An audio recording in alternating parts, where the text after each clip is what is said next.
Breezy, Gritty, this that 9 Mo's nose, Peachy, fair to God. It's about that time, everybody turn your TVs on. The Mo's nose, Peachy, Breezy, and fair to God. They keep it nitty gritty when they bring you 9 to talk. We two gorillas, silverback, nah, silver You know it's hawks. busting the discussion cause we get it in. Every time you know we grinding, I was 8 to 10. We always play to win. The faithful going hard. It's Wayne, Breezy, Peachy, Mo's nose, and fear to God. Let's get it. Nitty gritty, this the 9 to talk. Don't like it, better take a walk. Nitty gritty, this the 9 to talk. We outline players up in chalk. Nitty gritty, this the 9 to talk. Don't like it, better take a walk. Nitty gritty, this the 9 to talk. 9 to talk. Nitty gritty, this the 9 to talk.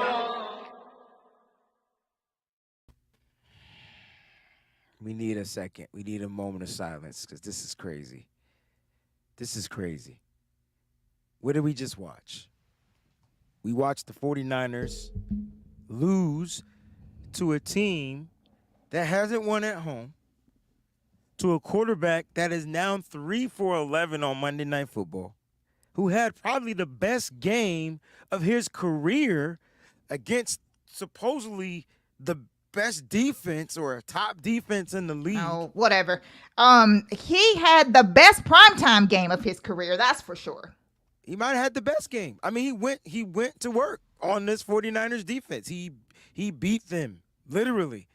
And it's a lot we need to address, right? A lot we need to freaking discuss about the 49ers, their identity on defense, Steve Wilks, the cornerbacks, the pass rush. Because everybody say we got a pass rush. Yeah. And I'm trying to figure out how the freak we got a pass rush if we ain't getting no sacks. That's Make right. that make sense. No. Somebody make that make sense. Pressures. Please, Like somebody I said. other than somebody on Twitter, make that make Right. sense. Exactly. How we rushed 6 and still couldn't get to That's the right. quarterback. That's what I'm so saying. tell me how we got a pass rush.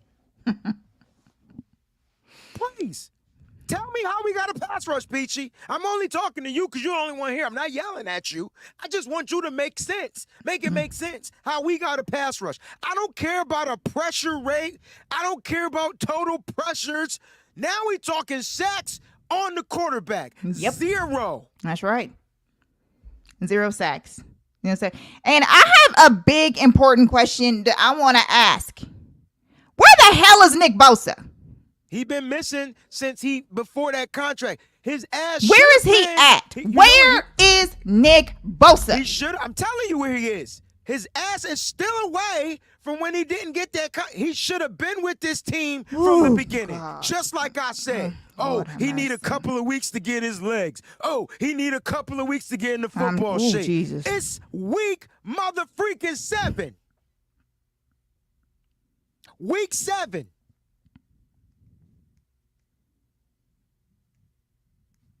It's week 7, Peachy. A premier pass rusher, former defensive player in the year, non-mother factor. A non-factor. A non-factor. We're going to start with the defense because that's what this team is predicated and based off. That's right. The vaunted defense of the 49ers. The unstoppable defense of the 49ers. So, yeah, we're going to start with the defense because that's the one that's all vaunted. That's the one that should be ranked number 1. That's the one that if it's not ranked 1, it should be 3. I mean, I'm so tired of hearing about that. You let a quarterback and his offense dice you up. Kirk Cousins diced this defense up. 378 yards. That is ridiculous. They gave up 378 yards. And people keep saying, oh, we need cornerbacks, we need this, we need that. Listen, if the freaking 4 people that we rush up front can bring the quarterback down or at least provide a little bit more pressure or at some point. Now, listen, I understand they're negating this stuff, Peachy, with quick throws. That's what the teams are doing to neutralize Right. the 4. Every single team, though, is going to do that. Didn't you say that just a couple of games back? You said every team is going to do that. They're going to get the ball out quick because that's the way to negate that, is to get the ball out quick.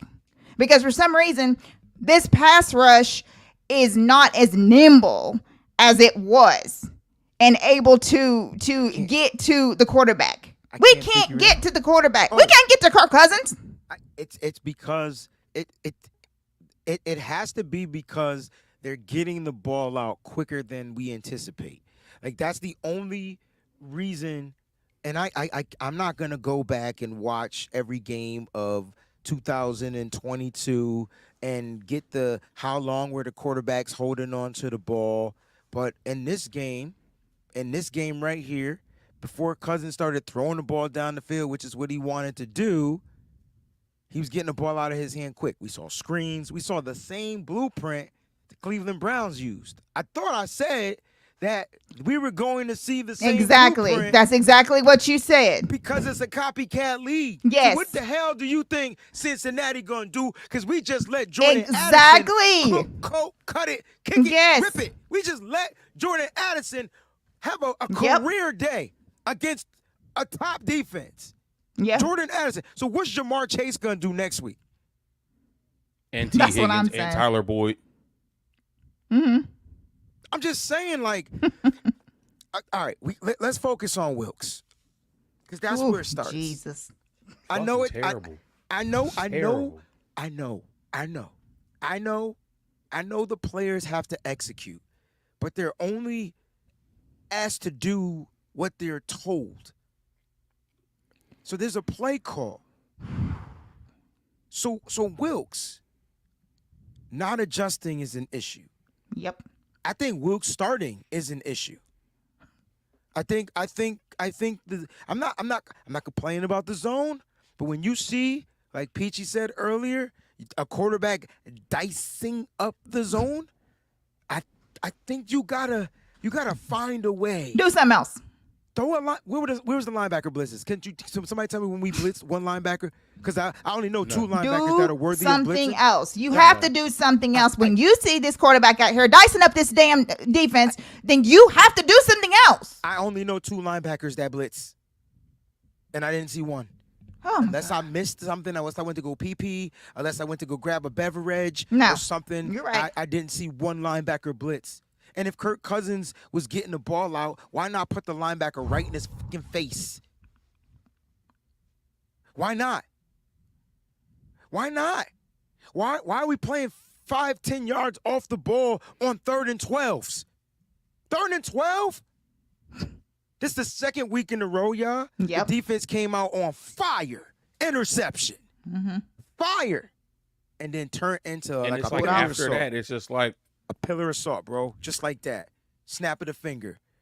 They went from fire to whatever fire produces. Out. I do want to read these contributions as they come in, so my apologies. Jax Knox, I'm just going to give the foghorn. Let's go. We're trash as we ain't. Wilkes needs to go, because it's 2 syllables. Wilkes needs to go. What are your thoughts? Come on, talk to me. Is this Wilkes? My cousin said he is my older cousin, so he has a little bit more wisdom than I do. And I've been trying to talk him off the ledge for weeks. I've been trying to talk him off the fire Steve Wilkes ledge for weeks. But this is 2 weeks in a row. And actually more than, we had a good game against Dallas, but the Rams game was suspect and the Cardinals game was suspect until the end. We're so familiar with the bend, don't break philosophy. We are bending too fucking much. Mm-hmm. This is yoga level bending right now. Like, our defense should not be this flexible. We should not be bending this much. We're not getting any pressure with our front four. Our corners look lost. I don't you talked about him not making adjustments. If you see this zone isn't working, why not switch them? Isn't the whole reason you went out to go get a Mooney Ward and you bring in Steve Wilkes and you built the defense the way you, isn't the whole reason for you to play press man? That was the whole reason, right? Press man too. Press man. That's the key. Press man. What is I don't know. I don't know what we're seeing. I don't know what we're seeing. And then because of the scheme, you're allowing wide receivers to do double moves, and now he's going to get hit with illegal contact plays, mainly because the goddamn front can't get the quarterback down on the ground. Or forced to get the ball out of the quarterback's hands before he throw it. And they can't force him to make a mistake, because even if it looks like that they're doing something, they can't get enough applied pressure on him to stop him from doing anything. Yes, and then my point about Mooney's skill set, if it's press man and he's already playing off 5 yards, off into a spot to where Kirk Cousins says, zone 48. Exactly. That's how identifiable it was. That he's out there shouting that shit like that's exactly what it is. He just alerted his whole right. Just let him know. In zone, which is what quarterbacks do. But my point is now they just got to go find the spot, right? And Kirk is saying, I'm going to get the ball to the spot. I'm going to find the spot. I'm going to get it to it. You just be there. We let a motherfucker. What is Powell's first name? Don't say Norman. What is Powell's? Where did Powell come from? It's like he just popped right out and was birthed right on the field in this game. I ain't heard his name on the depth chart all year long. This year this game we get Powelled. Really? Brandon Powell. 4 for 64. We gave up 64 yards to a motherfucker that ain't played no snaps. 4 for 64. All right. I look, defense gave up 22 points. That's well above their average. That's why we starting here. We got to talk about that 16 seconds left in the first half with the blitzing 6 people and leaving no safety help over the top. Now, look, if Mooney Ward makes that play, completely different game. It's a completely different outcome, but he didn't. Right. So his help was blitzing. Because you saw Fred Warner, like, oh, shoot, he didn't intercept that, trying to trail down Jordan Addison, which was not going to happen. And how many times have you seen a motherfucking linebacker cover a wide receiver? So help me understand why our linebackers are covering these shifty slotted wide receivers, the quick ones. The touchdown, the first one to Addison was on Greenlaw because in his zone, he plays too shallow. The help and ain't he's not there. a coverage linebacker. He shouldn't even have been down. Like, he has never to, mind. Peachy, his zone, so he has to play zone. But my point is, he has to. Why is it Hufanga there? Right. Gibson. Why was Gibson and Greenlaw getting to the guy at the same time? Oh, Lord. Right. That's my issue. Right. The zone, I'm not saying zone don't work, but we getting beat on defense by playing zone. I think it's just time for Steve Wilkes, because he's going to be here. He's not going anywhere, to put the big boy pants on and tell his big boys out there to go be dogs. I'd much rather get beat on a one-on-one than get beat in this zone crap. It's also time for Wilkes to bring his ass out the fucking booth and come down to the sideline. It's time. It's time. This team had Super Bowl aspirations. We are now 5-2. Wilkes needs to get his ass out of that booth and come down to the sideline.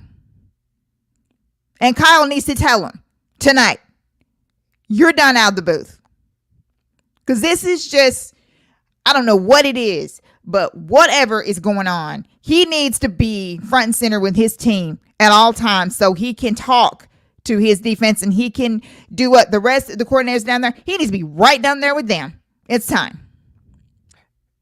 I mean, maybe we see a change This was his decision, but maybe his decision gets vetoed by Kyle. But Exactly. I'm not sure what Wilk's style is. I'm not sure if he's the type of player. But I tell you what, in training camp, he was all rah rah, all up with the players. They had a better rapport. Yes. Lenore, Ambry Thomas, Yeah. all the players. They was loving it. Yes. Then he takes his behind up into the booth. And Right. It's a different. It's like a disconnection. Right. It's There a is a disconnect. disconnection. Exactly. It definitely is a disconnect. Red and gold blooded wants to fire Steve Wilkes. Let's talk our cousin. Speaking of our older cousin Sid Brown, he has this contribution. He says we got to talk about the scheme on both sides, which we are. We definitely will. We are. We'll start here because and he says if Kyle can't have a healthy X factor at running back, they can't score. Wilkes can't call a scheme to get off the field. Don't get me started with stopping the run. That's how this game started. So Exactly. the game started with the Niners giving up a couple after going 3 and out. I mean, after getting the interception, Yeah. gave up some explosive plays on the ground, Yep. like big time runs. To Alexander Madison, who ain't been doing shit all year. Nothing. And I have him on my fantasy team, which is why I know I have he him on ain't one of been mine. doing shit all year. Nothing. And his first carry goes for 19. It went for 19. It was crazy. It literally looked like tonight that our defense looked like butter.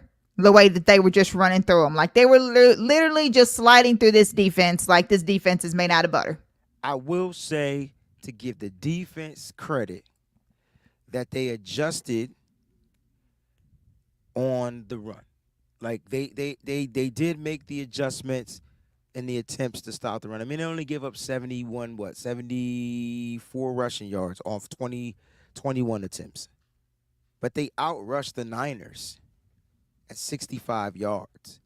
They averaged 3.5 yards per carry. We averaged 3. We actually scored a rushing touchdown. CMC got that. But they did make the adjustment. The issue was if they softened up the zone with their run game by getting those explosives, that's what allowed that passing them underneath. Exactly. It was a lot of screens, y'all. Yeah. It was they had tight end screens. Yep. They had wide receiver screens. They had They running did. back screens, which got blown up. We were better on the running back screens, but screens, I don't know. Like I didn't know we were that suspect, and I thought we'd be better in the screens with Dre Greenlaw being back, but somehow they ran him to the opposite side. Guess whose side they ran him to? Oren Burks. So this was a schematic game plan from their coach O'Donnell, right? This was they knew, look, we're gonna take this. Look, Cleveland beat them by being what? More aggressive. Is it safe to say that they had the more aggressive defense? Who, the Vikings today? Yes. I mean, they did get a sack. Yeah, I mean they at one point they had blitz like 85% of the time. Bro, it was, And this was earlier in the game, and Purdy was 9 of 10 they were against the aggressive. blitz. He was killing it because he was hitting them throws, but they blitzed. I can't wait to get the percentage on how much they actually blitzed in this game. I tell you what, it was well over 50%. Well over 50%. They averaged 57%. So I'm thinking they was probably in the 70s and the 80s, maybe even in the 90s. They were blitzing like crazy. Purdy sacked once.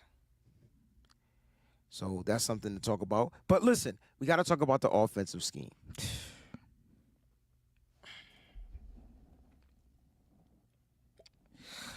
Trent Williams not playing is huge, and I get it now. I thought my man was pretty decent in the pass pro, but in the run blocking, there was nothing we could do to open up those lanes for Christian McCaffrey. And you could see every time we ran it to the left side, it was like negative yards, no gain. It was like crazy. It was like even Aaron Banks couldn't get off right.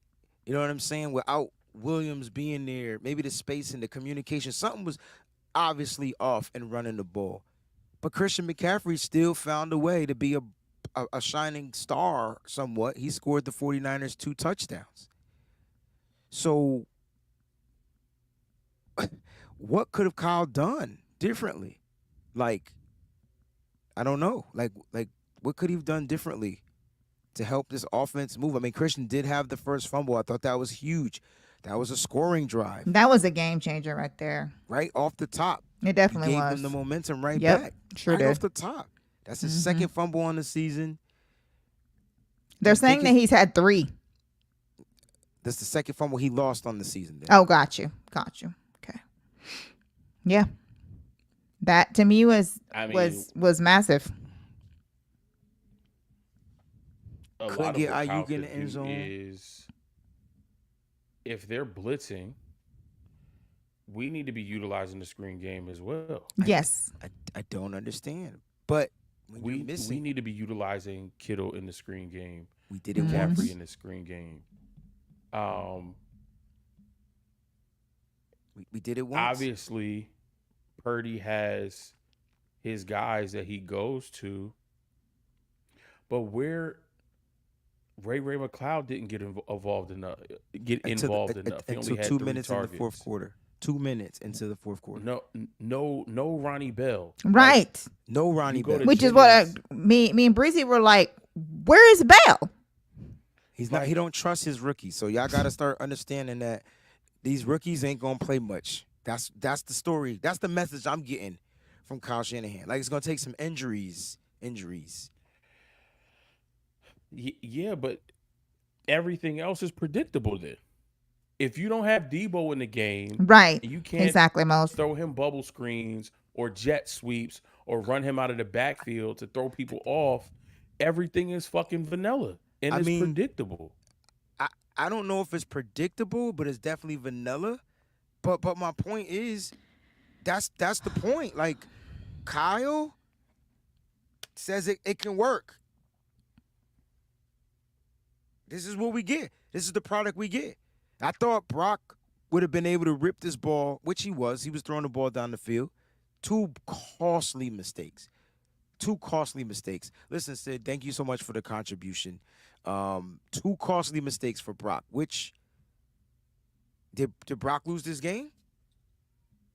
1000%.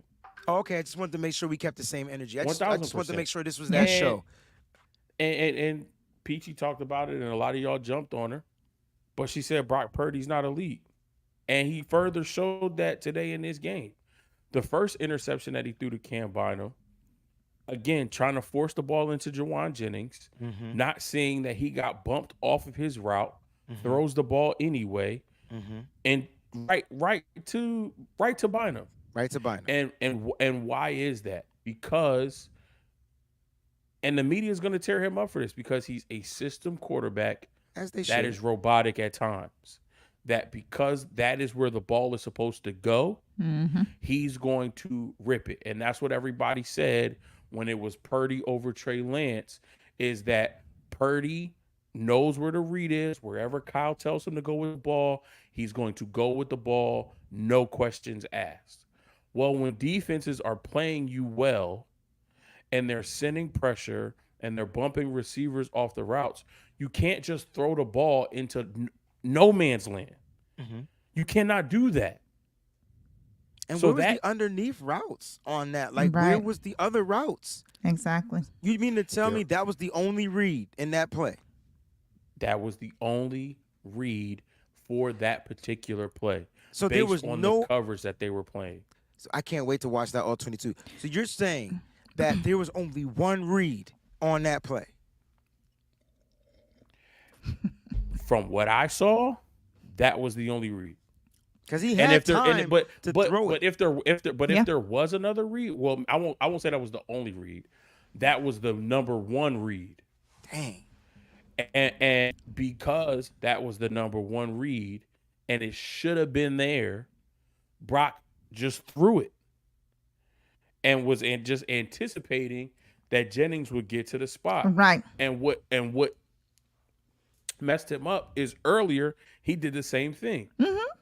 he threw something like that to Jennings earlier, where Jennings was lined up The same, on the right side instead of the left side, and Troy Aikman even called it out. Yeah. The ball was let go before Jennings even got into Yeah. his break. Yeah. But he got into his break, turned around, and the ball was right there. Yeah. He was anticipating Jennings being there, but he didn't see that Jennings got bumped off of his route. Now, maybe that's a timing or miscommunication thing, but that's something that you got to see and process. Right. Because what we not going to do is we not going to sit up here and try to act like that Brock wasn't responsible for this. Because like Mose said, and I mean it, this is why that he is not elite. Because we watched all night, me and Breezy watched, and even some throws that he connected on to where he had a better vision of a touchdown that he gave up because he didn't see it. And I'm not going to blame the O-line too much because Brock had enough time to do what he needed to do. He was out there second guessing himself a lot. And you cannot do that when you already know that you're missing Trent. And they can only block for so long. I mean, they can't, you know what I'm saying? Some of his balls were good, but a lot of them were bad. And it just, you cannot do that. Now that's real deal elite stuff. Man, y'all miss me with that. For real. Because he has a lot. You know, somebody had put on Twitter, Brock has to have everything perfect in order for, who does that sound like? Nah, you can't. I can't say that. That has to have everything, I disagree with everything that. perfect. Breezy, I two games I'm he not- hasn't had everything. You I'm don't not- gotta disagree with it, but you can't say he gotta have every fucking thing perfect. That does. We sat here and watched Brock make a play. You ain't sit there and cheer for him when the fucking pocket collapsed on him, and then he scrambled and ran because he couldn't get the ball out. I know you did. You Jimmy sitting with me. Garoppolo made I plays don't give a too, fuck about Breezy. Jimmy Garoppolo. I don't care about Jimmy. He's a fucking Raider. I'm talking about Brock. So you sat there and cheered for him when he scrambled and made a play. He doesn't have to have everything perfect. He's just not good at some things, and that's fine. So if you want to say he's not elite, cool. I still watch elite quarterbacks make those same mistakes. Elite ones, though. The ones that y'all deem to be elite. Like the Jalen Hurtses, the Lamar Jacksons, the Patrick Mahomes. I watched them make mistakes. I watched them throw interceptions. I watched Justin Herbert lose 2 games in 2 weeks. Okay, He's but elite, right? you're Is he elite? saying, Is he but elite, you're though? saying that Jimmy's a Raider, so why are we talking about other teams? Because the only thing that we need to be talking about right now is our quarterback. We talk how our quarterback fucked this game up. I didn't say he did. He did, and he is not elite, and he was never elite in the first place, and he should have never been called the real deal. Yeah, he's gonna make a wild throw here and there. Who doesn't? That's not the point. The point is that we are now 5-2. Which we still And a have. lot of this majority of that goes to this quarterback and his bad decisions tonight. That was on him. That was on him. He was very predictable out there. And the team knew exactly what he was going to do. That's why they jumped up and got it. Because like Mo said earlier, he had already had one on the other side. They're not stupid. They knew good and well who he was looking for. So Brock was elite weeks 1, 2, 3, 4, 5. He shot an interception in week 6. We lost that game. He shot 2 interceptions in this week. We lost that game. And so now we're not cheering him on because he made some mistakes and he doesn't seem elite because he's making mistakes. I'm just saying, quarterbacks. Brock Purdy has never been elite to me. Quarterbacks are gonna and that's fair. That's fine because he to a lot of people he hasn't played enough. Right. But don't sit here and say he wasn't playing elite when he was lighting the fucking defenses up and looking like the best quarterback in the NFL. Now he's struggling because the defenses are changing their game. Because plan Brock on Purdy Brock had Purdy. everybody, Breezy. It's not just the simple fact that he had everybody, Peachy. The only person he missing tonight, other than Trent Williams, is Debo Samuel. Yeah, everybody. But you said it last week. He still without had Trent. Debo Samuel, Right. this offense is limited. Without Debo Samuel, this offense cannot be as potent as it was. You said that last week. I said in the that game last against week. the Browns. I So said now that we're last- missing I said- Debo I said and that Trent, last week. and I we said that still look last like week shit. because during the game, I thought that Kyle couldn't figure out how to adjust. I thought Kyle was going to be a better game planner, knowingly Debo wasn't going to play in this game. We didn't see none of those plays. You didn't see the And- screen. That's on. and That's to not your on point- Brock. That's not on Brock. That's on fucking Kyle fucking Shanahan. So okay, miss me with as the long Brock as shit. long as I'm not I listen. I agree with both of y'all. I agree with my sister. I'm just Peaches, saying that's because not on Brock. Brock made the mistakes. That's on Brock. Those play Right. calls, them because designs. that last interception, both of his interceptions this game were trash, bro.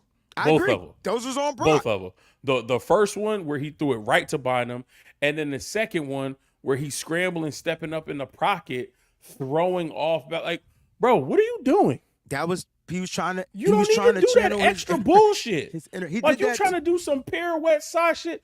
My nigga, just throw the fucking ball to the receiver that's open. He did that to Brandon Ayuk, and the shit hit the dirt. Yep. I'm like, dude, Yeah, bro. Like, just what are you throw like? it balance? Just Thank you. what? Fling it with the Keep fling. your move up in the pocket, reset your feet, get your shoulder square, and deliver a catchable pass. What are you throwing this off balance, bro?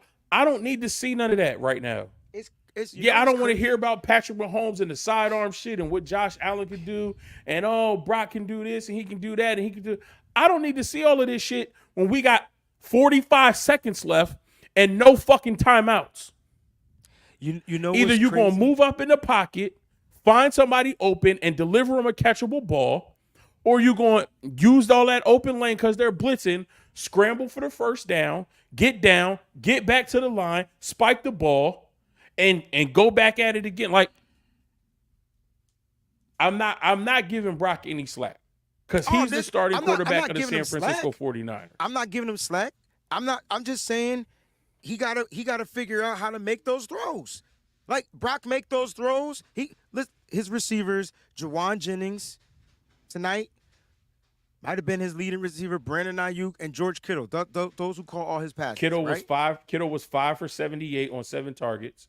Okay. Ayuk was 5 for 57 on 6 targets. Mm-hmm. Jennings was 5 for 54 on 9 targets. Mm-hmm. So who was his leading receiver? Kittle 5 for 78. Who was his most targeted receiver? Jennings 5 for That's the 54 problem. on 9 targets. That's the problem. Jennings had 9 targets. Kittle had 7. Ayuk had 6. That's the problem. Ayuk And should have that's- had more targets. And that's the problem. That ain't on Brock. And that's probably not on Brock. That's probably on Kyle. Look, I'm not saying Brock didn't fuck up because that's what he did twice, back to backs, and I just want to make sure everybody understands that. But I'm not gonna say that this kid isn't playing or didn't play elite style of football. He might not be amongst the elite because he ain't played enough football to be considered that. But we was all on this nigga's nuts weeks 1 through 5. And miss me with that shit. So whoever in the chat speaking all this bull crap or whatever, see yourself out. Cause y'all was all sucking that, y'all was all on his nuts. Weeks 1 through 5. Then he started looking a little bit average. To y'all point, pieces started being taken away from him. So come on, y'all. Like, we gotta take the good with the bad and the ugly. It's all a part of being a quarterback. It's all a part of this team. I just thought we had the better head coach, and we had a better game planner, and we had a better person that could figure out things. And apparently, to me, this still falls back on Kyle Shanahan. Because let me ask you this question. That delayed game, when was that, y'all? The delayed game, when was that shit? And we had to call Wasn't a that timeout. like the second quarter? We had a delayed game in the second, and we had to call a timeout at the beginning of the second half. Y'all remember that? Yes, Because it we was did. about to be another Yes, we did. delayed game. Who that's on? Yes, we did. Like, how does the 25 seconds run out that fast to where we can't get the playoff? I don't know. I don't know if it had to do with Kyle getting the play in or Brock relaying the play in the huddle. I don't know. Because on the first one, Brock was frustrated.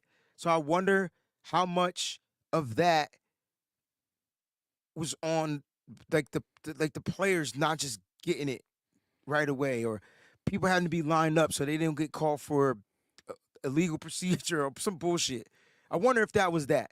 But that second one, where Kyle had to call a timeout, which was costly even though we still had an opportunity at the end. Nobody's missing the super chats. The super chats automatically star themselves. We have every single super chat that has been given since the show started. Correct. We're gonna get to him. Let's go ahead and Nobody has missed anything. let's We get have to it. him right now. Let's just let this be super chat. CJ, super chat. He says, "Yo, we gave up 2 million yards today. Sure did. 2 million. I can tell you to be exact, we gave up 452. That's like 2 million though. Just wanted to put that out there. CJ, thank you for the contribution. Charles Hayes, the second. Here we go. Here we go. Is it a coincidence Debo misses games and the team looks totally different? When Ayuk missed, we were still humming. All right. I want to spend a little bit of time on this. This is Debo's second missed game. The first time he missed the game, the offense cooked. See why I'm confused? Nobody? Anybody? That's why I'm confused. That's why I said What game was that? it was a game Ayuk played and Debo missed or something. Is it or did Debo is this his first game he missed? Because we won. We won all our games up until Cleveland. Just can't remember. Did Debo not play? No, he played in Arizona. So maybe he played in The Giants, Thursday Night Football. He did miss the Giants game, GSU for No, life? he played against the Giants. Oh, He did had he? 6 for 129 and a touchdown. Yeah, that's the game he went off. One But of that's them the was game missing. That's the game Ayuk missed. Okay, gotcha. Oh, I he don't know. didn't miss the game. He was just hurt and he wasn't utilized, but he was still part of the game plan. He was the decoy. That must have been against the Cardinals. So maybe Charles Hayes is on to something, yo. Maybe Debo Samuel not even being a part of the decoy is the issue. But you said that. You said that last week. That's why I You got said when mad, and I Debo don't was not in understand why there, people don't understand. And like he can't run them motions. Now all of a sudden everybody's saying the same thing that Breezy said last week when Breezy was, y'all looked at Breezy like he was crazy. Did you see those comments, bro? I know you did because you responded. I was like, oh, Moses. You in know here. I saw him like they tried to make it seem like you was crazy. Bro, But like, but a that's- team that has put up 30, 30, 30, 35, and 42 and back-to-back weeks can only put up 17? Twice. How many points we scored last week? 17. That's How what I many said. In points back-to-back weeks, we scored 17. We can only put up 17 with this That's why I said- high-powered, potent offense. And then they're gonna blame it on Everybody, they're No, gonna blame. the There's, oblique. I fucking hate the this because Kyle has so many fucking scapegoats. He has so many scapegoats. What are they gonna blame? Are they gonna blame Christian McCaffrey for fumbling? Christian McCaffrey is an All-Pro. He's he an was MVP favoring his candidate this season. he was favoring his oblique on that fumble, so he let the Sure. ball out. Sure, Christian McCaffrey can't fumble the football, but the Vikings threw a pick on their first drive. We fumble on our first drive. There's a should have been lot a of push. fucking game left to play. Should have been That's a push. He got another score. Oh, Brock Purdy not looking elite, throwing 2 interceptions. He's got the biggest scapegoat. The defense looked absolutely asinine, and I hate it because there's going to be a lot of analysts and a lot of people who don't really watch football like that or even just gonna look at the understand the stats. game that are going to talk about this defense getting cooked by PJ Walker and an offense that can't run the ball and didn't have Justin Jefferson. Could you imagine if Justin Jefferson played tonight? I promise you, before we leave here, I'm gonna find a bright side. I'm searching while y'all talk. I promise. No, I can't. Justin Jefferson would have went off for 250 by himself. He would have had about 325 yards in this game. If all it took was soft coverage and a double move, and every one of those caused the penalty. Lenore got called. Mooney got called for 2. Didn't Lenore get called for the PI? And then Mooney got called for the 2 illegal contacts? But Yep. the issue is cornerbacks. I think any cornerback, if they play in this style of defense, they would get torched or roasted or beat or penalized. Where the fuck is the pass rush? That's my question. All right, we got to get to these super chats because we been here for a minute. Shout out to everybody that's watching, man. We truly appreciate it. Let's keep these super chats going. Delvin Thomas says, the Vikings made our number. One team looked like chumps all night long tonight. Straight facts. I think I asked my cousin this, but I'll ask y'all this too, because I like this comment. They did make us look like chumps. Why aren't teams scared of us? I It's plenty of teams that when they play the Dolphins, they scared to play the Dolphins. they scared because It's of the teams offense. that's scared to play the Eagles. Mhm. It's teams that's scared to play the Chiefs. Oh, Peachy, guess where he going? It's like they come into those games. They're like, damn, bro, we gotta face these. Like, I don't know. Peachy, guess where he going, Peachy? We talked Motherfuckers about ain't this. scared to play us. Yo, when teams play the 49ers, I don't care if they 0-50.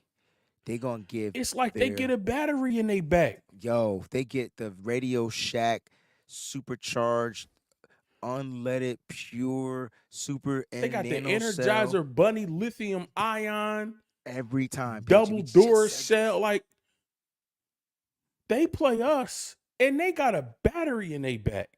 We just said this. And it ain't like we got chumps on the squad. Trent Williams ain't no slouch. Peachy, do you think we play down to our competition? Yeah, I think we definitely play down to our competition. Two teams with losing records. Yep. At the time we played, Mhm. they still got a losing record. The Browns now have a winning record after they beat us. Yep. Two teams. It's And almost all like of- our defense looked at them not having Jettas and that missing the O-line and was just, I mean, I don't know what the hell. Like, they literally just replaced Jettas with Addison and kept on going. I can't believe Kirk Cousins had a day. I told y'all though he played well against the Niners. Kirk Cousins gonna look like shit next week. I know. If you started him this week in fantasy, congrats. If you start him next week, good luck. I will say that. I think Moses onto something. Peach and I were discussing it off the air while we were watching the game, and we just said, how is it that every team we play just bring their A++ game? We could go back to the Giants. We can go back to the Cardinals. Right. We can go to Right. the Rams. The Rams. Like, the only team that didn't bring their A+ game was a dominant team. That's why I'm asking this question. The dominant team was the Dallas Cowboys, our number one competitor. Yet we getting knocked off by a team that ain't even going to make the playoffs. It's good. And question. after winning 13 games, winning 13 one-score games last year, this team was 0-4 in one-score games this year. That shows you the difference a year makes. Where the ball can bounce your way one year and you win all of those close games that are one possession or less. And then this year, they're 0-4. They finally got a win in one possession games, and that win comes against us. This got to be some. Never mind. Against The us? NFL ain't shit, yo. I feel like it got to be. Does what happened tonight make any sense to anybody out there? I'll give Cleveland their You know the victory. only other two teams that these motherfuckers beat?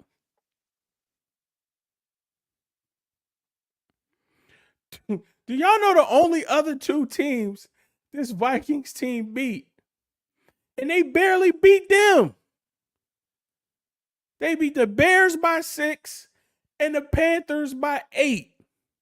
They only two wins this season are from the Bears and the Panthers. And that Panthers game, if it wasn't for that horrible ref call, they would have lost that game, because that was actually like another bad ref day for Carolina, because Carolina should have won that game. A horrible call was in that game. Fish and chips. Kyle and Domes equals close games and losses. It's a good stat to know. Speaking of stats, the Niners haven't won in Minnesota since 1992. They haven't won in Cleveland since 1984. Y'all told me history don't mean shit. That's what y'all they told me. you. That's I what was they here. We told was you. here. Yeah, we talked about it. Damn. Just the thought I throw that out there since we got Kyle and Domes equals close games and losses. So, you know, tough. Here we go. We're gonna get down to the Kit and Caboodle, because Jay wants to know, you Homer fans make me sick. Be humble. And Breezy, your show headline this morning was what? Yeah, stop it. My boy Brock ain't it. And Kyle still coaching scared. Fourth quarter CMC is cooking. Fourth quarter CMC is cooking. All right. So my headline this morning was Brock, what was it? Locked in, which he was. He was locked in. Motherfucker was locked in until he wasn't. Like literally until the last two interceptions of the game where he had the opportunity to win for his team. Other than that, he was pretty much locked in. Um, we said it though. We said it earlier on the joint that Brock lost the game. I think we all three agreed that Brock lost this game. As far as him being it, that's another conversation. Um, because I feel like, you know, Brock under the adversity, we just need to see more, right? We need to see more. I do. I mean, at least I do. I still feel he's it, but everybody feels like some people feel he's not it. And what does it mean? It doesn't mean elite, right? I just want to make sure it's two different terminologies of the word or whatever. But is Brock it? I think he's it. Is he elite? That's the question we're discussing, because people feel like he's not elite. No, Peachy doesn't think he's elite. Mose doesn't think he's elite. I feel like he's elite. That's just my feeling. Now, did he lose this game? For sure. Twice. 2 times. But Jay, thank you for the contribution. I think you got one more. Let's see if I thought you had. Yeah, you do. So let me go ahead and read that one too. Thank you for the contribution. And then he says, Brock ain't it. Breezy, stop being a homer. I don't think I'm being a homer. Did you miss when Troy Aikman said Brock told him the arm still ain't right? I didn't hear him say Yeah. that the Troy arm said still ain't right. Troy Aikman said that the arm that he spoke to Brock and that, you know, his arm still isn't 100%. But that don't mean it still ain't right. The shit was right the past 5. See, that's what I'm talking about. Like, right? So all right. So help me out, right? Because I just want to understand. Now, I don't expect the arm to be 100% now because he's playing football. I don't think it's ever going to be 100% if he's playing football. Not right now. He's going to need to rest some time, let it heal. But once you start playing, nothing is 100%, right? So I'm not sure how to really look at that answer definitively, because nothing's 100%. Yeah, but And like you said, those first 5 weeks, he wasn't telling nobody else his arm wasn't 100%. He didn't tell that to Chris Collinsworth before Sunday Night Football. Did they I know ask he him? talked to him. But did they ask him? We don't know. It don't matter. It does matter. If they didn't ask Mo, now you want to talk about your arm not being 100% because they asked after your first loss in because a Troy regular asked season them, game, though, right? I mean, I see where you're coming from, but Troy, if my defense is but you could also deflect and say, you know, the arm is good, everything is fine. But he's been saying forward. his arm was good, like in interviews, like he's been saying his arm is good. Yeah, he's been saying his arm is good until he didn't say that when he told Troy Aikman that it's not 100%. So I think that the timing not good. and the messaging is wrong. Hey, I don't this I can't agree with that. I feel like it's two different things. 100% and good is two different things. I could be good at 80%. But if I tell you I'm not 100%, that doesn't mean I'm not good. Brock was looking Nah. good, but Brock was looking good. I mean, I can't rewind That's the what I'm game saying. right here. He was looking good, Uh-huh. and then he didn't say nothing about his arm. Oh, so you're saying I'm talking about even in this game. Like Brock was damn near 10 for 14, 10 for 13 at the half. What was his halftime stats? And then His halftime stats was pretty decent. He only had like his- 2 incompletions. He was right. like 12 or 14. And then it was that first drive in the second half, which ended up getting stalled out. We had the bad play. Then it was a sack, I believe, and then whatever. But he still told him his arm wasn't good. But his arm was. Look, my point was his arm was fine that first half, and then it wasn't until he started making the mistakes, which a lot. That's my point. Now you starting to make mistakes. You telling people my arm not 100%. I got you. You wasn't saying that before. I got you. You didn't even you wasn't given a percentage. Even if you didn't say it was 100%, you wasn't saying it's not 100%. You just said the arm's good. We're ready to roll. We're on to Pittsburgh. The arm is good. We're ready to roll. We're on to the Rams. Arm's feeling good. Get able to sling it. Complete passes to my guys. You know, I'm doing what I asked to do in this offense. But I don't see what his arm. I don't see his arm being an issue to those throws that he threw. I agree with you 100%. Okay. So why even fucking tell Troy Aikman that your arm is not 100%? Why start to put that narrative out there now? When whether your arm was 100%, 90%, 80%, you look good. Might just not say There were some arm's good. There were some times you struggled. We already know you don't have a strong arm. We're not looking for you to throw the ball 80 yards down the field. We know you don't have a Patrick Mahomes or a Josh Allen deep ball. Ain't nobody looking for that. But the throws we needed you to complete, you were completing.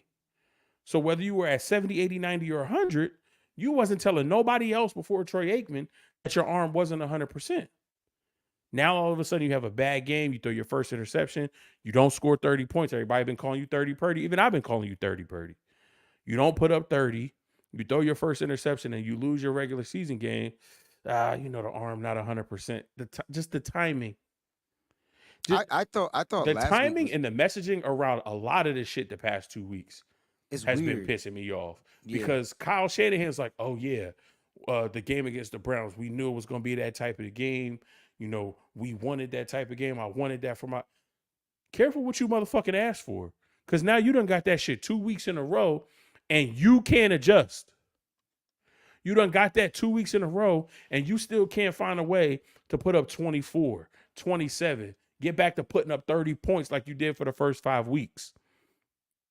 You want these grimy, gutter, gritty, muck it up type of games, and your defensive coordinator can't find a way to stop a nosebleed. So now these are the type of games that you're asking for, and neither you or your defense is prepared for them. So it goes back to what Peachy said. Shit don't just got to be perfect for Brock.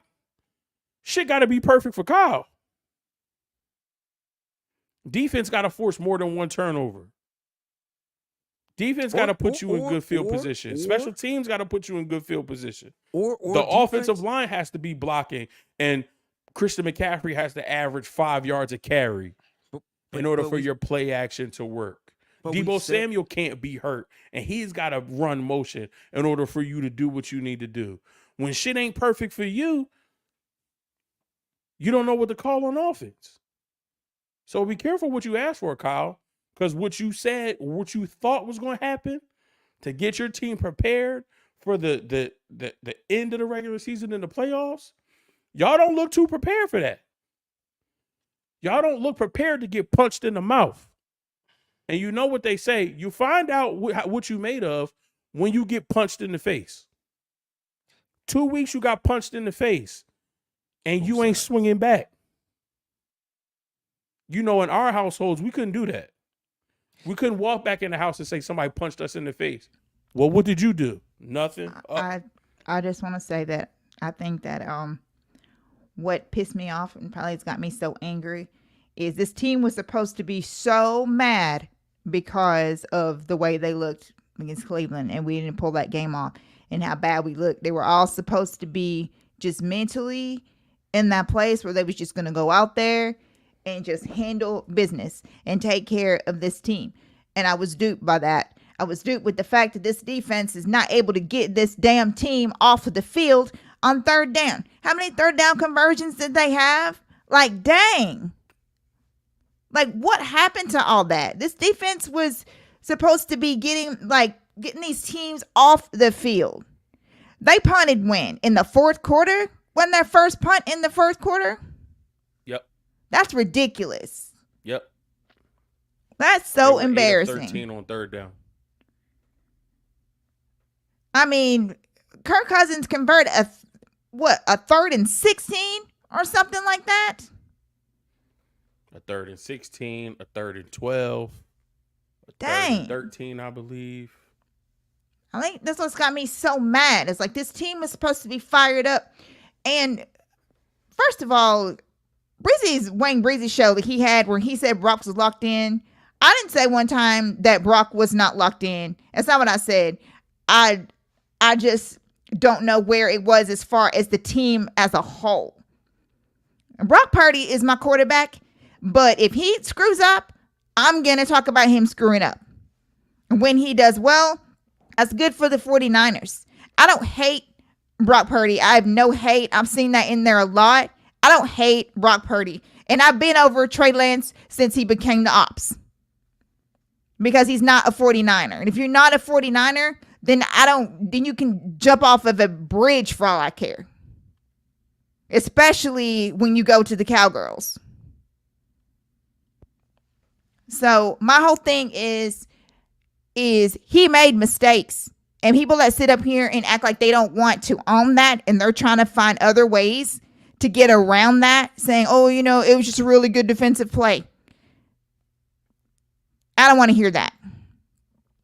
And elite quarterbacks find a way to bounce back from when they do that. Do I think that Kyle was responsible for a lot of what happened after that? Yes. I think Kyle was trying to give him these easy stuff because he didn't want him to throw another pick. Because Kyle does that. He'll clam up and he'll start getting conservative whenever he gets nervous. And that's the Kyle Shanahan that we can't stand seeing. The aggressive Kyle is the Kyle that this team needs. Not just, your quarterback is out there making mistakes. I get it. But you still have to let him play football because that's the only way he's going to get better. One bright shining spot was Moody. Missed a 40, made a 55. Who would have thunk it? So before people say that Moody was responsible for it, not really, because we lost by how many points? 5? So what he missed wouldn't have accounted, but for 3, it still would have been 2. So I don't want to hear that. Moody had the yips. He got the yips out. Kyle set him back out there and gave him even a longer field goal to go out there to make. And he made it right down the middle and got it. So my whole thing that I'm trying to say is that this is on the whole team. I get that. But it's not just on the players, like it's on the coaches too. Breezy's right. Like Kyle, like what the hell was that? Like there were so many miscues. It didn't make any sense. And who huddles and then calls a timeout right after you come back out? Like what? So that, that right there goes back to Kyle with time management. You didn't have a play together. Breezy said it several times. He said, you guys don't have a play ready? Like what? Additionally, and GSU for Life said something, I just want to touch on it briefly because usually he's trolling, but what he said makes absolutely sense. He says, Kyle is not aggressive. And that's one thing that really, really pisses me off about him because Kevin O'Connell was aggressive. No matter what defensive call we were in, that throw at the end of the half to Jordan Addison that was almost picked, that is an aggressive play call. And it almost backfired against him because Mooney Ward, for as good as he plays sometimes, he's not a natural catcher of the football. And I think a better corner, which is why I still think we need to go out before the trade deadline and find us a corner. I don't care what it takes. Call Denver up and get Patrick Surtain. But he's just not a natural catcher of the football. And he just doesn't get in a good position because he should have stepped in front of that more. Whatever. Kyle's not aggressive. There was a point in the first half before it got to the 2-minute warning where we lined up and it looked like we were going to call a play. And Kyle should have been signaling to Brock to run the play, or Brock should have made the decision that I'm going to run it. The Vikings had 8 players on the field. Yes, that was before the half. No, that Yes. was before Before the the half. half. Yes. So we should have take advantage that you have a you have a didn't even run the 3-player play. advantage on the field. We didn't even And run you a play. didn't even run the play. We Where took it, the delay. We called the timeout or took the delay game. Something was no, bad. We called the clock ran down and it was the 2-minute we warning. ended this. Yeah, we didn't. It was the even 2-minute run- warning. We didn't even run Where the play. is the fucking situational awareness? That's been Who is the Kyle person Shanahan, either though. on the field That's- or on the sideline that's that's on the coach. counting and That's on said, the because coach. somebody's always supposed to count.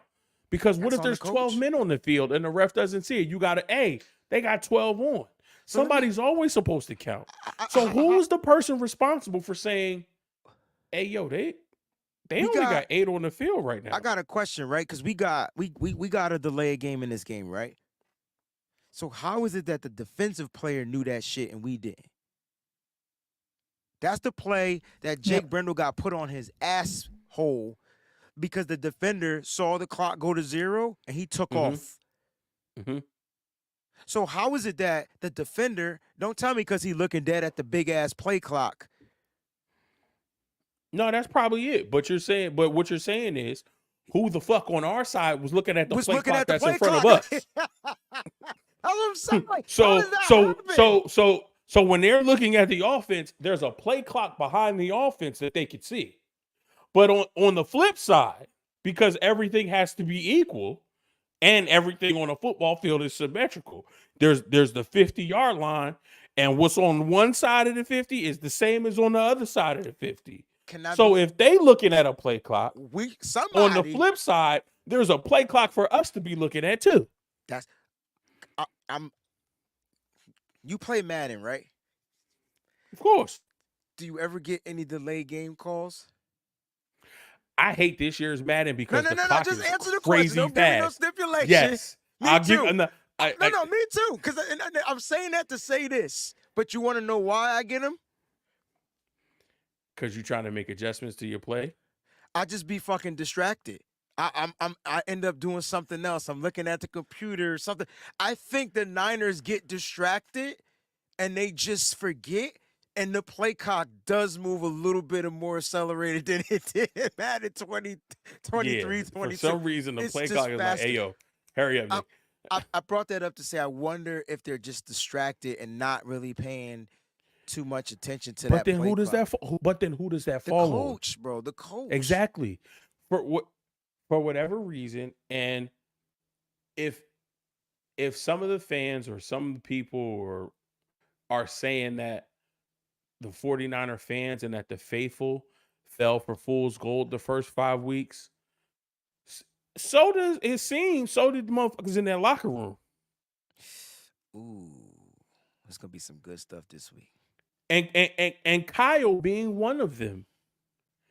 Because for some reason, a team that is supposed to be disciplined, a team that for the first 5 weeks looked unstoppable,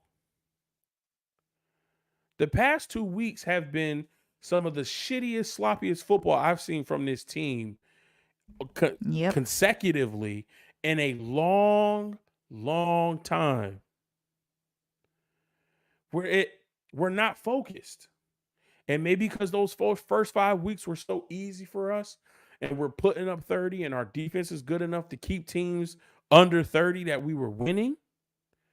And then to have that blowout dynamite win against Dallas on Sunday Night Football under the lights, That's what I thought was separating It us seems from like, everybody okay, else. Yeah. we've reached our peak. We've arrived. We're this unstoppable juggernaut. Oh, we can make a few mistakes and still overcome. Nah. I like that. CMC loses 2 fumbles in back-to-back weeks, and what happens? We lose both of those games. No Debo Samuel. We lose both of those games. Even though they happened dumb early in the game. But where do they happen? Where did both of them happen though? They happen in the red zone. Inside the 10. One was inside the 5. But hold on. So you mean to tell me this defense that trash that they gonna allow teams to drive 90 motherfucking yards on them, bro, for 7 points? That's a whole nother conversation. You keep sipping. I want to get to these super chat contributions before they slap me in the face. All right. JP Hellahard 2800. No adjustments were made by allegedly a secondary coach. Oh. Talk your shit, JP.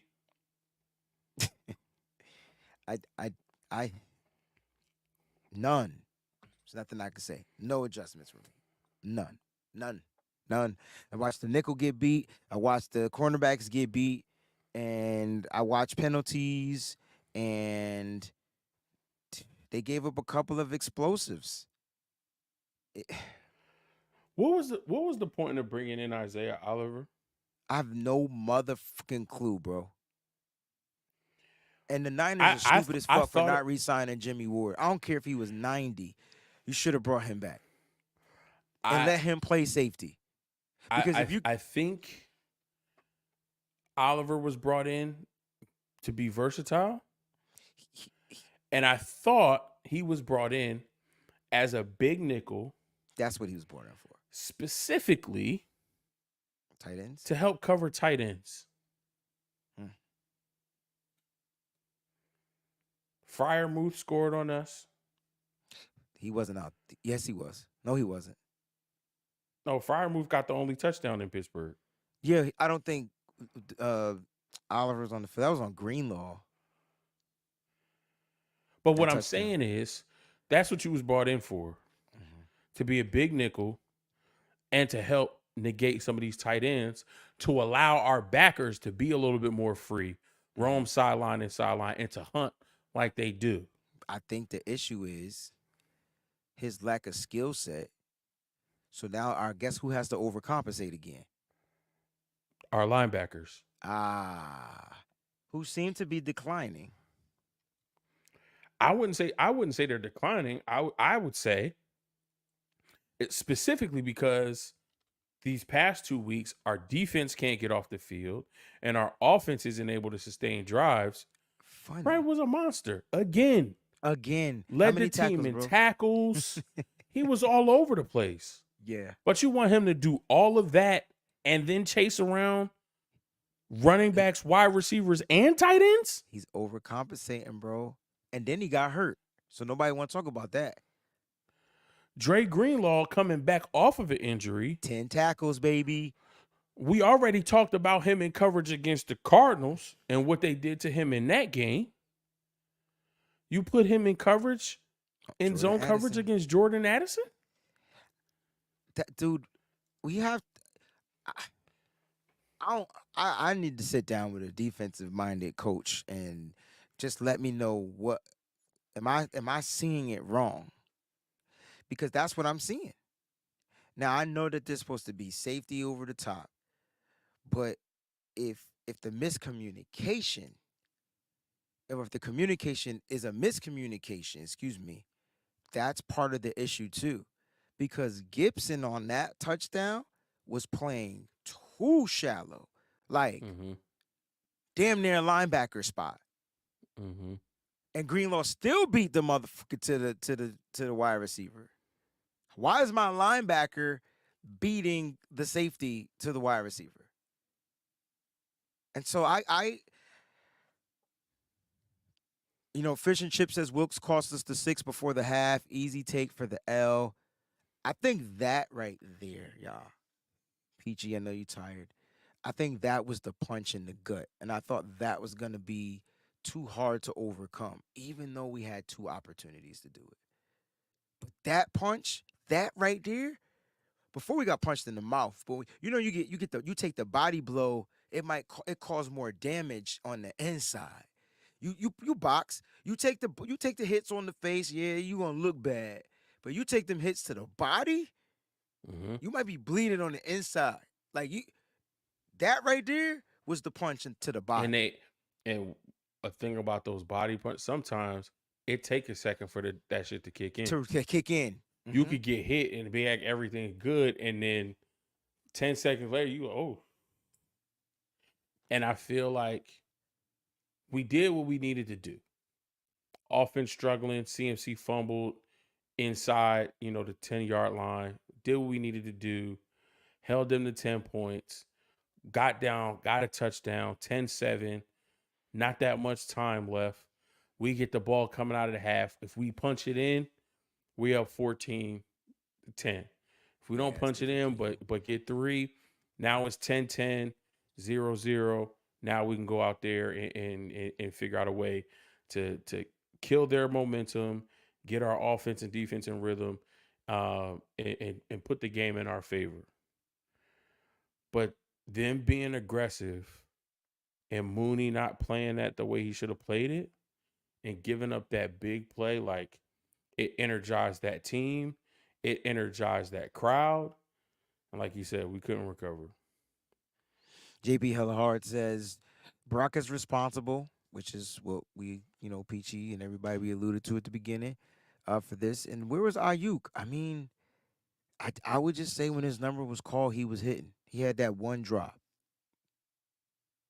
which was a bad And I pass. wouldn't even say that was a drop. It was a horrible pass. It's a horrible pass. He tried, and he almost had it. He almost had it, man. If his fingers had been like 1 inch longer, possibly, or half an inch, it's possibly he could have finger grabbed that after, bending all the way down to get it. You know what I'm saying? So it's possible. It's possible. Cousin Sid's talk about the scramble. He says he scrambled because Charlie Warner is horrible at blocking his one job. Same Warner responsible for that missed block. And, I'm just saying, luckily, on that particular play, Purdy had the wit and the wills to scramble, to make a play happen. That's why I was saying, like, yeah, like maybe he struggles in certain areas, but some of the things that make up elite quarterbacks is ones that can make a play out of no play. And on that particular play, that should have been a sack. But somehow he got out, he ducked, he tucked, and he took off and got, 17, I think, on that play. His longest career run. Not good that Charlie Warner missed the block, but Purdy made a play. It's just when the game counted. That's what PG was talking about. That's what separates the elites. JP Hellahard says screen after screen after screen. Yeah, we saw tons of screens. Grizz says Colin Wilkes is the issue. We just got out schemed and out coach, period. It just seemed like another game where we got out screened and out coach. Or like Mo said earlier, what if the game was just vanilla? It was on turf. They just wanted to they wanted to play. Whatever happened. They stay at 5-2. And what if they win the rest of the season now? That's that bright side I was going to get to toward the end of the show. So I don't know. We don't know Kyle's plan. We just know what we saw sucked. Gio Kane says we need Brock Purdy to have these moments. Now, so he'll change it up a little. It's okay to throw underneath to the check down. And that is my question. Where was the check down? I know it was there. Kyle Shanahan has a check down on every play, right? That was the whole purpose of going to get into Christian McCaffrey. So where's the check down? Why are we forcing the ball down the field? Even if we had 20 seconds, 30 seconds, why not just give it to the check down, let him get the ball, and go out of bounds, stop the clock? No, Debo. Debo's a check down. I thought Christian McCaffrey was the check down too. Should have been. Okay. I thought Juice was a check down. Like, why No isn't targets Juice for getting Juice. more involved in this offense other than blocking? So tell me how he coming back next year, because they clearly not gonna pay him to do nothing. Pay him all of that money to do that. You could have got that from what's the board, Coletto? Coletto. You could have got that from him. You like him a lot. Because all Juice ain't really blocking a lot of people one-on-one. He chipping and helping and picking Correct. up blitzers. You could have got that from Coletto. And cheaper. We got a couple of members, man. Go ahead. Where was Jordan Mason this game? You give Elijah Mitchell one carry, he gets -1 yard. He doesn't step foot back on the football field again. That's it. All right, Yep. so where's Jordan Mason? If they continuing to bring this blitz in, and you know McCaffrey not 100%, where's Jordan Mason? Give me some power runs. Give me some physicality. Punch them back in the mouth and see how they respond. No Jordan Mason touches at all? None. Did I miss something? Was he on the injury report? Nah. He was active. Special teams.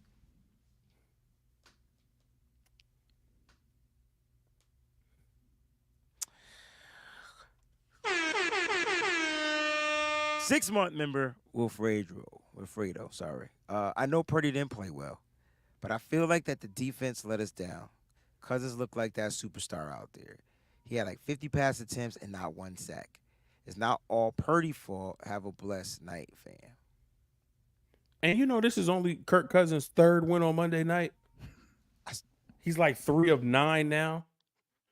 He doesn't win on Monday night. He doesn't. That's my issue, dog. Last week, everybody blamed Jake Moody. This week, I'm going to blame Brock Purdy. So if you don't want to watch my shows, because I'm going to blame Brock Purdy just about every episode until we play the next game, which is Sunday against Cincinnati, be my guest. But Brock Purdy can't throw those interceptions. Just like Jake Moody can't miss field goals. I mean, if that's our standard, then it needs to be equal to the position. Just like wide receivers can't drop passes. Just like running backs can't fumble balls. Just like, well, can't really say shit about the coaches because they're going to do what they want anyway. But you get what I'm saying? Like I'm saying, we want to like carry Purdy off the field whenever, the 49ers win a game. Then we need to be prepared to critique him when they lose. And that's just all there is to it. It's like, if you're going to herald him for all these wins and he balls out and did this and do that, when he doesn't, then it's fair criticism. He should not have thrown those 2 picks. They were both bad. They were really bad. They were misjudged. They just were misjudged. I don't hate Brock. I think he can rebound. I hope he can rebound. But he better rebound. Right. Because it doesn't get much easier. Somebody had brought up something and said, the 49ers got the short, turnaround. Mm-hmm. Even though it's at home, they still got this short turnaround for Cincinnati. Mm-hmm. And now Cincinnati is starting to remember who they are. And Burrow is getting stronger and starting to connect with everybody and all this stuff. Hold on, before you continue. You know what, Peachy? If they were playing any other team, that shit wouldn't bother me. But because they're playing the 49ers, Purdy will go. I mean, Burrow will go. Oh yeah, 30 for 30, 4 touchdowns. I'm just saying. That's my quarterback at fantasy football, and I have to bench him every week because he's inconsistent. I don't care what he did last week. He had a bye, and if it's health, that's his issue. Then expect him to come out to Levi Stadium and be mother freaking accurate, because all they're gonna do is, I tell you what, if you got Joe Mixon, start him. Mm-hmm. I sure am in ESPN League. Screens, ladies and gentlemen. Yep. And unless because we figure out, we can't stop them I don't know unless we're why. gonna have a linebacker spy a running back, which is stupid and nobody does. And How do Burrow we not anticipate mobile. stopping that? Miss me with the mobileness from Joe Burrow. But watch, he'll have a couple of runs in this Oh, game. of course. Absolutely. Oh yeah. Yeah. It's coming. Yeah. So and look, I don't think the Bengals are better than the Niners. But if you're gonna go off of the Bengals last game, like PG just said, go off the Niners last game, they're probably better. I'm just saying. So be prepared. You know what I'm saying? Like, I expect to beat them. But shit happens. All right, let's get through these, man, because I know y'all got to get to bed on the East Coast. Delvin Thomas, someone in the chat is on drugs. They say our team might not even make it to the playoffs. He needs to just say no to drugs.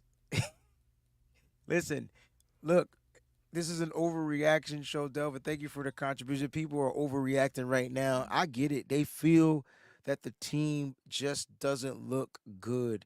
What they are on paper is totally different what they just witnessed on national television. So let them listen. If they feel we're not going to make it to the playoffs after 7 games, cool. I will say the Niners usually start off slow and end hot. We started off fast. Now we're cooling off. Let's see if we'll pick it back up. It's like a new weird system for the 49ers, right? Only 2 losses still. Only 2 losses. And this is where Jaguario comes in, Jaguar 56. We just have to get a win versus the Bengals 6-2 BOK. Listen, why I got this funny feeling that Deebo Samuel is going to play on Sunday. And I got this funny feeling that Trent Williams is going to play on Sunday. And I know what they said about the hairline fracture. I just think it's bullshit. But I just feel like they're going to be available for this game. Yeah, on Sunday. they'll definitely be out there because Weird feeling. Weird yeah. feeling. Yep. All hands on deck. Is this Again. is that a must-win game against the Bengals? Hell yeah. Like you was on delay for a second, bro. It definitely is must win, and we can't go like. I'm just saying. Losing 3 in a row after starting the Yeah, season 5-0, scoring 30 exactly. That's It's a just low moment it's bad. going into the It's bye, bad. right? That's why Jaguars says they have to win. Mhm. They have to And win. then wait, 49er who Jeff. did Seattle play? And we're one game ahead of them, right? They play the Browns. I bet you Seattle will beat the Browns At too. home. Yeah, I bet you that they will I too, think Seattle can beat the Browns. yeah. especially they beat because the Browns and go to Watson's not 5-2. playing. If they beat the Browns and go to 5-2, Yep, and we lose and go to 5-3, telling They'll you, be in they first take the place. lead in the division. Must I'm win. telling you. I see what you're doing. People got 49er to- Jeff yep. says we're missing Debo. We are missing Debo. I don't care what nobody says. Right. It's a fact, my guy. And there's Fact. people that actually are debating whether we should trade Debo. It was more like swap Debo for Devontae Adams. If anybody wants to trade Debo for anything other than a Devontae Adams, Right. then that's weird. But that's kind of what Mike and I was just, stirring People were the pot. saying, should we trade Debo for other play like Carolina? I guess Brian Burns is talking about that. But see, here's my Brian thing. Burns ain't gonna score no touchdowns. Right. Here's my thing that I wanted to say about the pass rush. We have the players to do it. I mean, it's not that. I mean, we went out and got Hargrave. We went out and got all these players. Now we have Gregory. Like, we have all these players. They're not getting it done. I know, but what I'm saying is, okay, let me rephrase that because I'm tired. They're supposed to do it. Hargrave is supposed to provide pressure up the middle, and what teams are doing is they're getting the ball out in 1.5 seconds. No, they're getting the ball out in like 2 seconds. So by the time he breaks through the line, they negate him. The pressure coming from the side, to me, is where I feel like we're struggling. So we get Nick Bosa, and then what if the depth isn't as good as it was last year? Because that's kind of like what those are the results as of right now, right? The depth isn't doing anything. And Nick Bosa, hell, ain't doing anything either, now that I think. Matter of fact, Hargrave But got more sacks than Nick Bosa. right, the depth not doing nothing because the starters can't do nothing. And what I'm mad about is what I saw Randy Gregory do last week and what he did this week in this game. I understand that he's new, but forget all of that. You got to earn your reps. Why is he not getting more reps than Cleveland Farrell when he's more productive, getting after the quarterback, providing that pressure? We didn't get any sacks, but he was the closest one to get one. He was there too. We missed one. No, there was one we literally missed. Matter of fact, Kirk Cousins had a big game, and I thought he was sacked. It was three of us. Yeah. Jax Knox says, I think 13-4 may be a little more realistic. All right. So now we got 2 wins. So she's just giving us 2 more losses. Now we got 2 losses. So she's okay. So Jax is switching it up a little bit. Gerald says, with what we saw from the defense the past 2 weeks, can we beat the Seahawks or the Rams? 2 teams with dominant receivers. Interesting question. What do you guys think? I mean, if Kirk Cousins was able to dice us up with Brandon Powell and KJ Osborne, Jordan Addison. going up against DK Metcalf, Tyler Lockett, and Jackson Smith from Jigba, and then going up against Cooper Kupp and Puka Nacua. The first time they didn't have Kupp. Now they're gonna have Kupp and Nacua. Like I said, we ought to be thankful Justin Jefferson didn't play, because we would have got exposed much more than we already did. Peachy. And if Steve Wilkes doesn't make an adjustment, it's gonna get bad. Yeah, Steve Wilkes has got to adjust. It's just point blank and simple. Because if there's no adjustments made, no, nope. I just feel like, and I'm not trying to be the optimist here, but it just seems like the Niners play different against. I mean, these are divisional rival games. They play with a different moxie. They know if they win the division, they're in. I'm not saying that those receivers won't, give the Niners DBs trouble, but our DBs play better against. At least we've seen the Seahawks. Now you do got to add in a new piece, but the same defenders, the same secondary, minus Jimmy Ward will be out there. They did add Jackson Smith and Jigba, who had his first touchdown last week. You know what I'm saying? And then you get the dual threat with Tutu Atwell as well. Maybe Allen Robinson a little bit in LA. I just feel like they play better, but I don't know. That was weeks 1 through 5, and now you're getting this defense, like you said, from what we saw in the past 2 weeks, which is the stipulation here. I wonder if we would play up to the competition opposed to playing down to the competition. I mean, we played against Amari Cooper and nobody else. I mean, Elijah Moore, whatever, and we got torched by Amari Cooper, right? The one that you're supposed to take out. And then they just played against who the hell the receivers? Who we just play?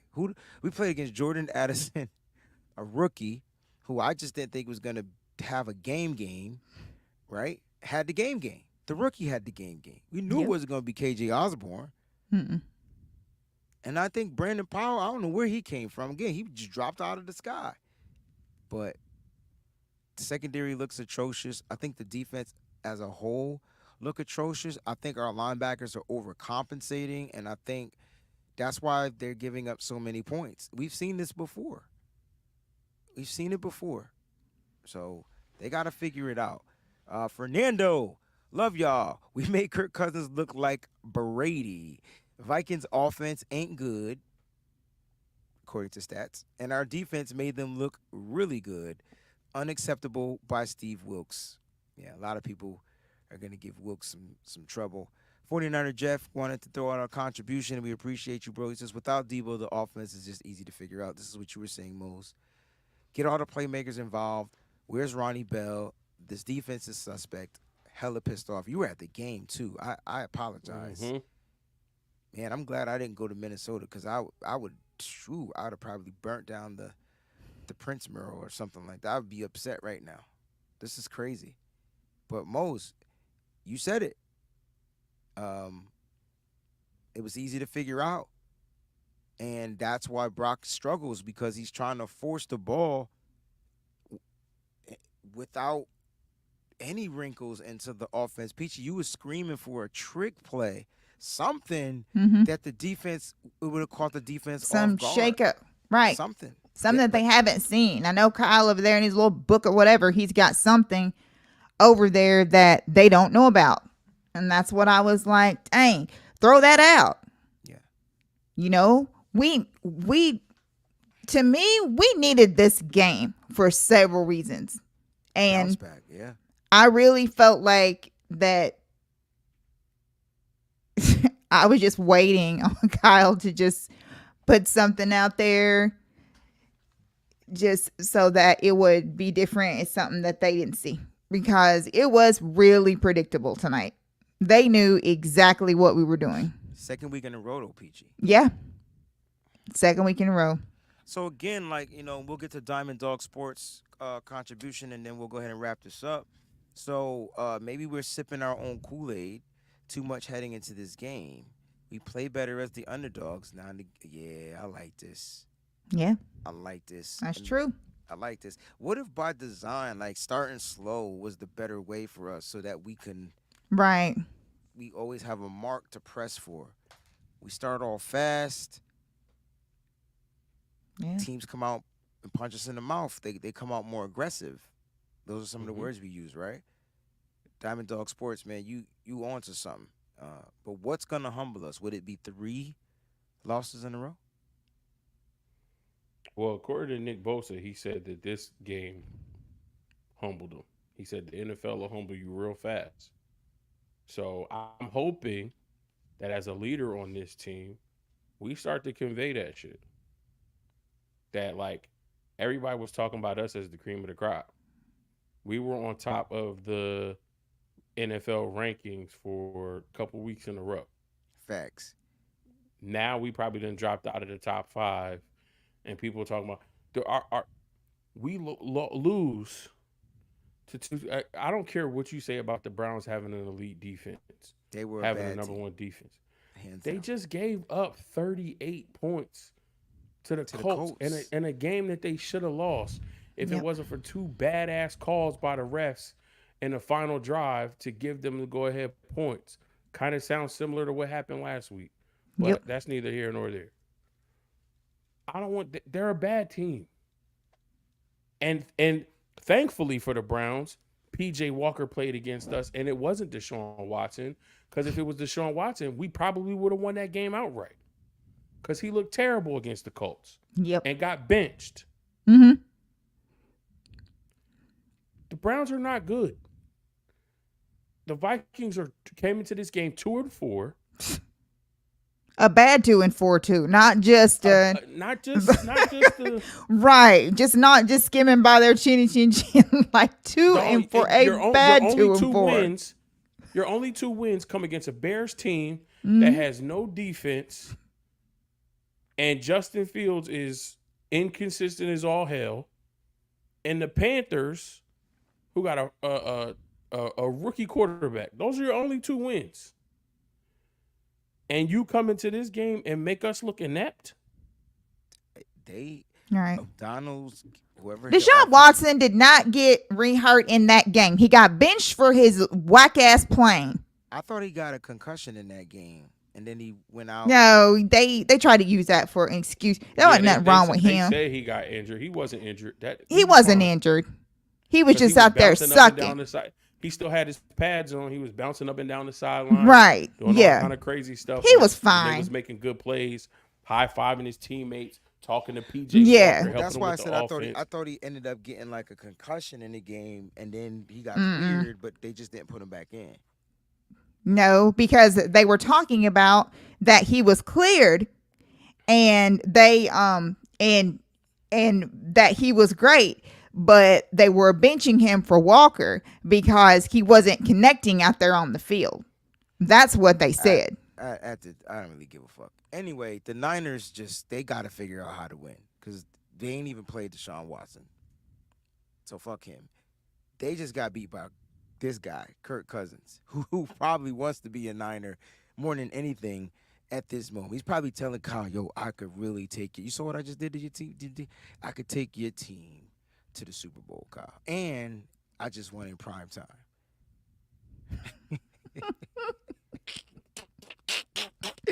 Listen, y'all, thank y'all for tuning in, man. We got through all the super chats. Everybody on the East Coast got to get to bed. I don't even know what time it is. So I'm gonna be so evil at work tomorrow. They're gonna hate me. wait a minute. Tomorrow at 2 p.m. Eastern time, I got to do a show on Bleacher Report. Oh, Oh God, about this game. it's gonna be a lot different than we thought. We thought it was going gonna be. I just knew we were winning. I just knew we were winning. Yeah. Matter of fact, she hit me up, y'all, and said, how about we wait till after the game so we can do our talking points. She knew we were gonna lose. Like she knew there's something going on in the NFL. That's why she told me to wait. I know it. I might get fired, but it's okay. It's okay. Delvin says Kyle takes 10 years. I don't even think he drives cars with gas. I think his cars are electric or something. Not electric cars are faster. Well, then his car is fucking Fred Right. Flintstones with It's the not feet. that. Yeah, Right. thank you. Yeah, That's it. it's Fred Flintstones with the feet. My bad. It's something, cause it ain't. I Yeah. don't know. So listen, I'll be back tomorrow at 2 p.m.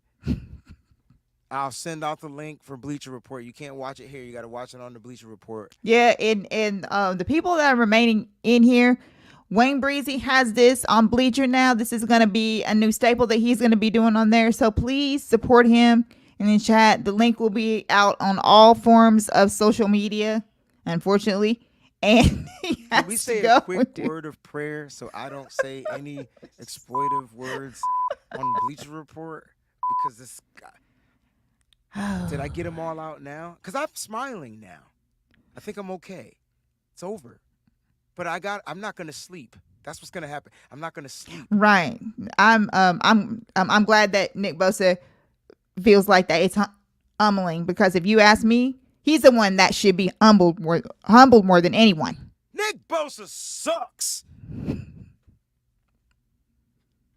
I'm just saying. Right now he does. Right now he does. And since this is an overreaction show, I would like to address one thing out here. Uh-oh. As we win games, I cheer. As we lose games, I boo. I am a card-carrying 49er member since I was 8. We're talking like 43 years ago that I have been a 49er fan that long. Yes, that long. And I have every right to critique this team anytime I want to. And when we win, I will cheer on this team because I am a 49er faithful. I have seen so many horrible years with this team. So can't nobody come and be telling me about how I'm supposed to act. Because I have been a faithful longer than probably anybody who's in this chat and anybody that's up on this panel. And I'm letting you know that I buy things. We all do. We buy things. We work hard. We try to produce content. We do all these different things that we do as content creators and producers and managers and everything else. We have a right. When our team looks like shit, our team looks like shit. We just lost to Kirk Cousins, who was deemed Mr. Can't win games on a big stage. Can't win games on prime time. Breezy just told you now he went from 2-9 to 3-9 because of us. We were not supposed to lose this game. So I am very pissed off and very aggravated.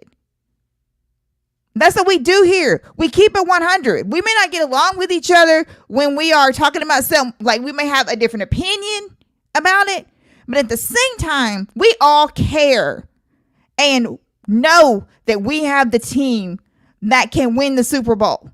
They just have to get it together. And it starts with the Bengals game. We have to. We cannot fall like this anymore.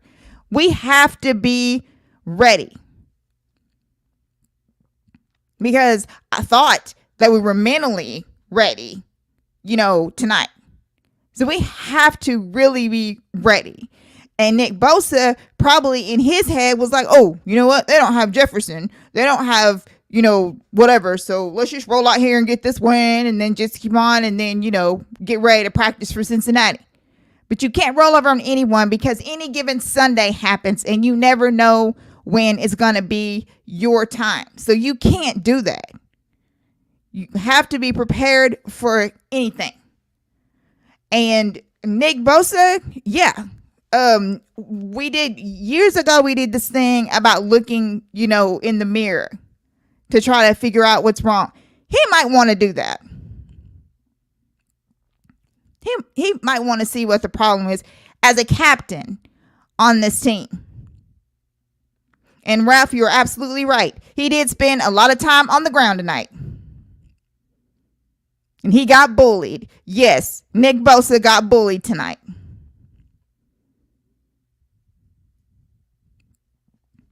So that's what I'm just saying.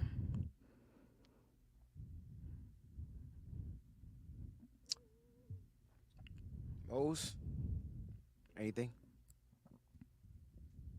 Sis just wrapped it up, man. This is some. I don't know what it is, man. I don't know if we need to be humbled, if we need to have a come to Jesus moment, but like for a team that has Super Bowl aspirations, for a team that started this season off 5-0, scoring no less than 30 points, it's unacceptable. Listen, I know that the saying is true, any given Sunday, but I don't want to hear that shit with this team. Not with the way this team is built, not with the way that this team is constructed. And we didn't lose our quarterback to a season-ending injury. We haven't really had significant injuries that would derail our season or how we play.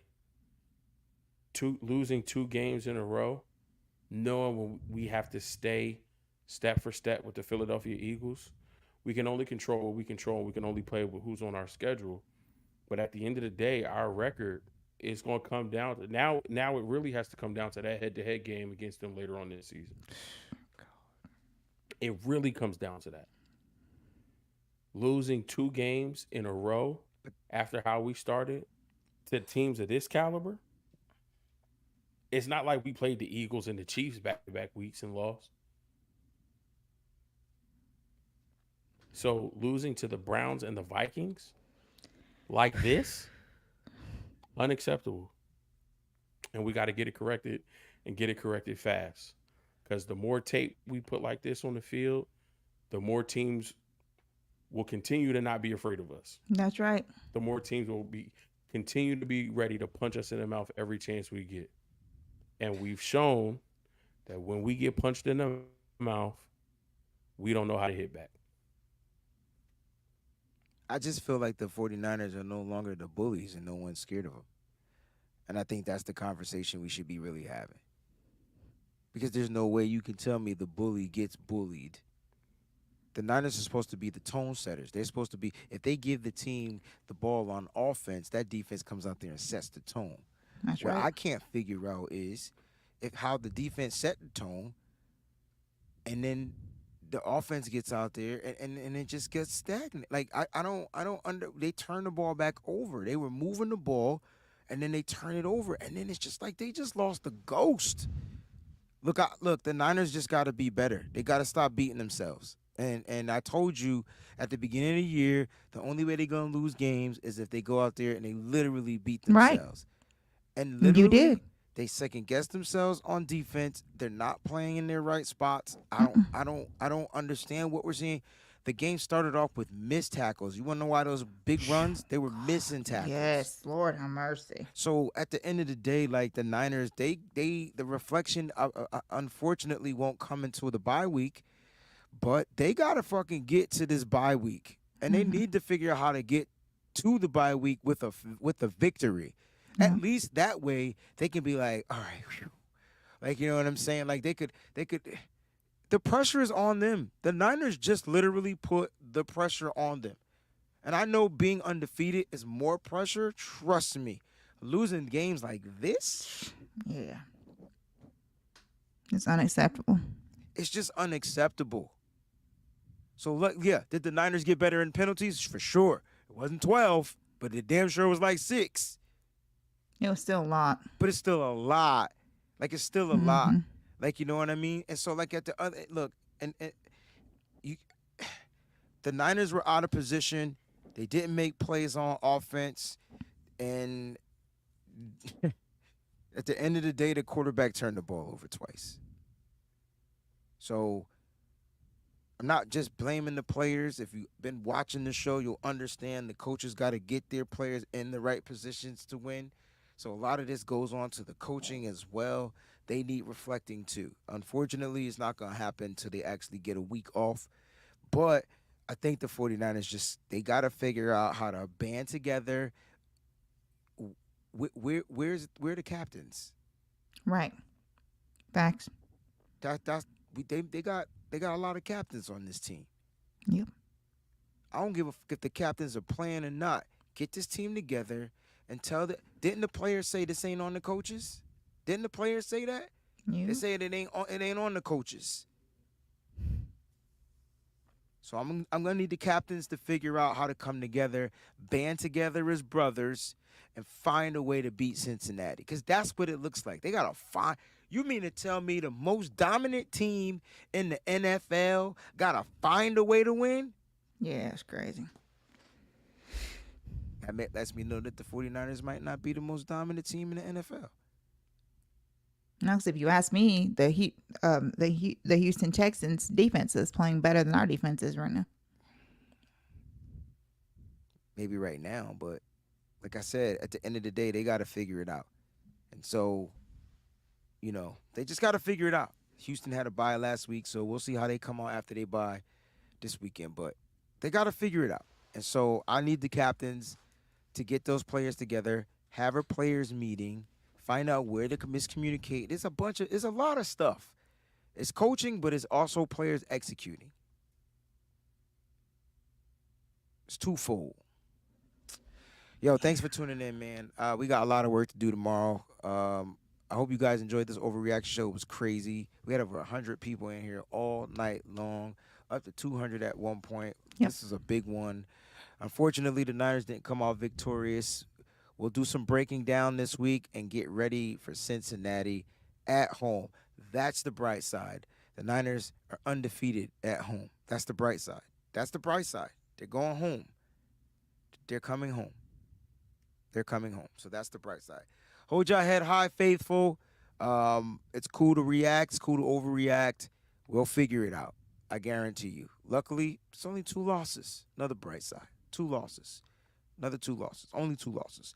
All right? So we'll figure it out. Stay faithful, y'all. We love y'all, man. Thanks for tuning in. We out this joint, man. Peace. Hey. Breezy, gritty, this that 9 to Mo's nose. Peachy, fear the dog. It's about that time, everybody turn your TVs on. The Mo's nose, Peachy, Breezy, and fair to God. They keep it nitty gritty when they bring you 9 to talk. We 2 gorillas, silverback, 9 silver You know it's hawks. busting the discussion cause we get it in. Every time you know we grinding, I was 8 to 10. We always play to win. The faithful going hard. It's Wayne, Breezy, Peachy, Mo's nose, and fear to God. Let's get it. Nitty gritty, this the 9 to talk. Don't like it, better take a walk. Nitty gritty, this the 9 to talk. We outline players up in chalk. Nitty gritty, this the 9 to talk. Don't like it, better take a walk. Nitty gritty, this the 9 to talk. Nitty gritty, this the 9 to talk.